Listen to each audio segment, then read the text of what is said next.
What if SHEDINJA was in Gen 1 Tenyu? What has my life become? How did I get to the point where this is the content that I'm making? Did I expect to ever have SHEDINJA on the show? No. Very safe to say that I, under no circumstances, would have thought that there was any timeline where this could be a discussion.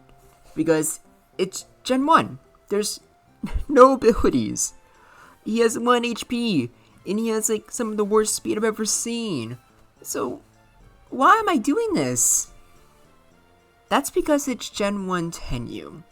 The lowest of the low. The lowest theoretical tier that can exist in Gen 1 that has Caterpie, Metapod, Weedle, Kakuna, Magikarp, and Ditto. If you know anything about those Pokemon, and to be honest, I don't know how you wouldn't. They're like some of the most not recognizable Pokemon, or some like Ditto and Magikarp are, but for the bugs, they appear like everywhere. Everyone sees them in the beginning of their playthrough, so there's no way you don't know about them. And you probably know that they have like the worst move pools ever. You got like just Tackle and Harden. Oh boy, this is... Yeah, it's like... Wait, so they're mostly have normal moves. Is there actual discussion to have here? I don't know. I did the replays too. I still have no idea like what to think of this. But let's just look into it, shall we? Now, obviously, for Tenyu standards, a base 90 attack is huge. Like, maybe I don't need to like actually look it up. If we just go on like bugs and let's go to the bottom here. Like, yeah, I see like 30 attack, 35, and then you have like, well, these even weaker. Holy crap! How strong is Magikarp? He probably has the best shot, base attack of 10. Okay, so Ditto is the only thing that has it has base 48 attack, which you might think, well, that's kind of pointless. And technically, no, because with how Gen 1 works, whenever Ditto gets a crit, it's based off its original attack, aka its base 48 attack. Too bad SHEDINJA is almost twice as strong as that. So yeah, that's really good. But ironically, everything else is, like, the individual stats are about as, like, strong as what you see in, like, Gen 1 Tenyu. So base 30 attack and, that's special. 30 special is, like, much lower than what the others have. But you already saw, like, Caterpie and Weedle, how they got base 30 to 35 attack. 45 is pretty good, but it's useless because it's a SHEDINJA. And funny enough, base 40 speed actually means SHEDINJA is really slow. It's faster than, I think, just Kakuna and Metapod. But Caterpie, Weedle, Ditto, they're all faster than it. Which, believe it or not, is actually a really bad thing. And that's because, even though SHEDINJA is immune to Caterpie and Metapod completely, and even though Ditto can't do anything depending on your moveset, Weedle and Magikarp have Poison Sting and Dragon Rage. And this is Gen 1. There is no, like, Wonder Guard ability. So Dragon Rage and Poison Sting will one-shot you. Yeah, that's right. Like, SHEDINJA, despite having the best stats in the game, has... It's in trouble. It's a huge threat too, but you could just one-shot it. You don't even need a super effective move. In fact, just to make these even worse, Gen 1, bug types were weak to poison. And I know the ghost type I think counteracts that, but the fact that you pretty much already have a super effective move in the first place, it's sad. But also kind of makes you wonder if SHEDINJA would be fine in Gen 1 Tenyu. Now, Wishy-Washy was not. It was too overpowered. Same with Unknown. I still think Sunkern would be fine, although I do think that you guys brought up a lot of good arguments for why it could actually still break the format. But I have no idea here. I genuinely have no idea. Because Ninja is easily the scariest Pokemon on the field when it's not against Weedle or Magikarp. But it's also so frail that you rarely have any opportunities to take it out. So what moves would you give it? Now it knows Agility. Believe it or not, Double Edge isn't going to be worth it. I'm not sure why. Rest is also not worth it. I know it would be big, you know, being able to rest off that poison. But something tells me it's not surviving a poison sting. I'm not sure what it is. Substitute is useless. And Sword Stance is pretty good. I don't think that surprises anybody. And Toxic,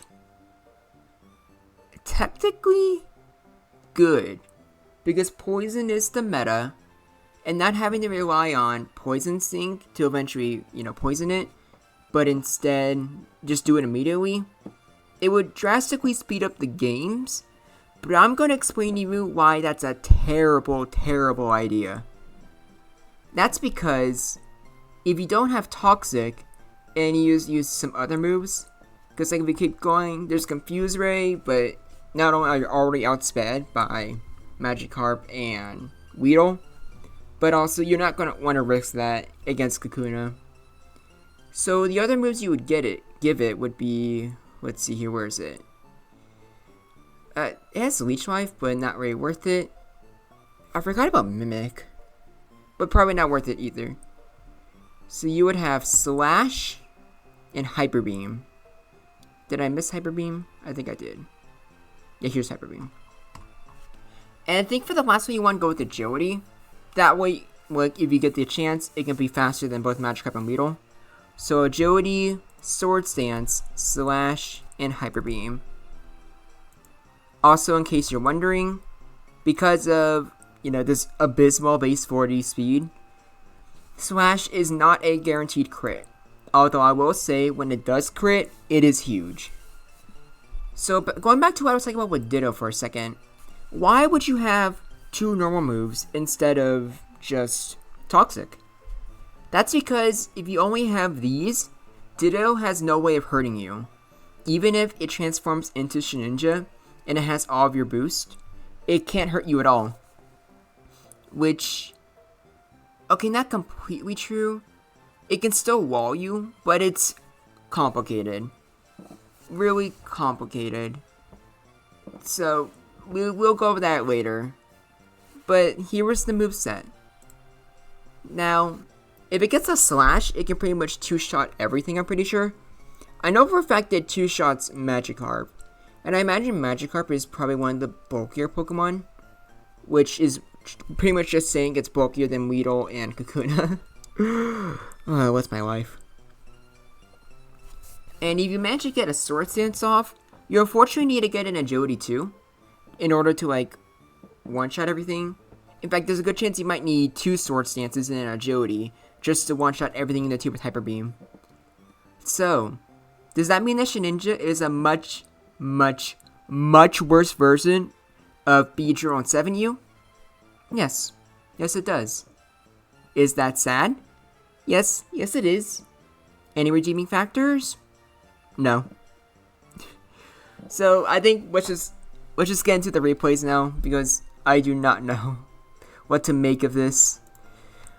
Now, obviously, against Caterpie and Metapod, they can't do anything. And that's how much Caterpie takes from a base 90 Slash. It's pretty sad. Now let's just put this on Hyper Fast, just to see them burn some turns. Because, like, yeah, I did not make Gen 1 10U better by adding SHEDINJA. But there is something interesting that added here. So let's see here, it's almost out of power points. Because you're probably thinking to yourself, okay, but SHEDINJA still, like, walls it because it has Struggle. But keep in mind, in Gen 1, Struggle is a normal move. Now, I was thinking to myself, okay, this means SHEDINJA has, or not SHEDINJA, Ditto, transformed as SHEDINJA, needs to switch out. But literally right now, while talking to you guys, I am now realizing that, no, this is not a bad matchup at all for Ditto. This needs to change. Because now I'm realizing, wait, but even if it doesn't hit anything with struggle, it's not losing HP. Struggle has no power points. So now that I'm thinking about it, wait, Ditto's now an unwinnable matchup because it just walls SHEDINJA. And I don't think adding Toxic or Leech Life will make it better, because now you just have a 50% chance that it hits first and it kills you. And if you get boost off, then it just sweeps. Oh my god, oh no! Oh my gosh, is SHEDINJA worse than I thought? Is it now only able to wall Caterpie and Metapod and everything else is a threat to it? Oh no. Oh my gosh. SHEDINJA might be a hindrance on your team. What is going on here? Okay, so Weedle versus SHEDINJA. Weedle's faster, it does one-shots. There you go. Magikarp, the exact same thing. It just outspeeds and it kills you. So now what's this? What's this go on a full 6v6? What's this put on hyper fast? No reason in particular. It might take a little bit, I don't know. It's 10U. Not only is it 10U, but now one of the teams is dancing around with SHEDINJA, trying to get an opening. Oh, this is cancerous. Why do you guys watch this show? This is like for like going on 15 years now. I've always wanted to be a YouTuber. Ever since I was a little first grader and I saw people making videos on YouTube, I always wanted to be one. Is this what I thought I would be doing? No, it is not. And I can't tell if I should be proud just because of how absurd this is, or if I should be ashamed because I am making videos on Gen 1 10U and going over the meta and the impacts of SHEDINJA against the Magikarp, Weedle, and Caterpie matchups. You guys can just let me know in the comments if this is a big W or L. I do not know.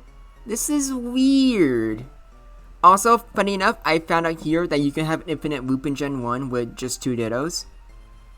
Because if you have 2 Dittos, they transform into each other. Then it resets their power points. And it goes on forever. It's funny. Not like the matchup. This was 78 turns. Oh boy. So, let's just put this up. Oh, no, I already put it on unwinnable. Oh, no, Magikarp, I, for whatever reason, put in. Okay, yeah. Yeah. SHEDINJA, I guess, is a high-risk, high-reward Pokemon. But if it has 4 winnable matchups and a tier, which now has 7 Pokemon, yeah, this is a problem. But I can't tell if this makes the format better or not. And I can't even tell if SHEDINJA would be good if it's only good against Caterpie and Magikarp. Because if it gets the agility and sword stance off, yes, it can kill everything. But how's it gonna do that? It'll be easier just to give Ditto, like, you know, like a Ditto copying SHEDINJA does so much better. Because it actually has HP. This is weird. This is so weird, and I don't know. Also, let's just pretend this is SHEDINJA. SHEDINJA also, like, I guess the SHEDINJA matchup is unwinnable. Because you don't want to use Toxic or Leech Life. So yeah, this was a video. I don't know anything anymore. I don't know if anything is real. I'm pretty sure, like, this whole Pumpkaboo stuff is messing with my mental state. For those who don't, I don't know if I should say anything. She could be watching. I'm just gonna say thank you for watching. Sorry for, like, not opening for 2 days. I haven't been busy or anything. I've just been playing a Pokemon TCG Live, while also going through a big Marvel and DC phase. So I've just been lazy, nothing else. But I'm gonna get back into making content because it's what you gotta do when you are a content creator who will be making a living going over the 10U matchup. I will perfect Pokemon Gen 1 10U, and it will be the greatest tier that you have ever seen. Said no one. But who knows? It depends on how much brain damage I have. Tell me what you would like to see next. Another Pokemon for 10U someone suggested was... what's it called again? It's the Gen 7 Pokemon that can't fight back. Not Barbaracle. It's like the one that's like a little round, like, ball. It has like pink things sticking out of it. It has moves like Recover. It has like the ability in or it's out. Pumpkaboo, that one, yeah. Someone also suggested Pumpkaboo for Gen 1 10U, which is also pretty interesting. But dear God, I'm not making 2 10U videos in a row. That's for sure. I don't have anything else to say. Suggest anything you want. I now have 4 tiers I can do. Gen 1 OU, Ubers, 7U, and 10U. Thank you all for watching. This is Groundback, and I look forward to hearing from you.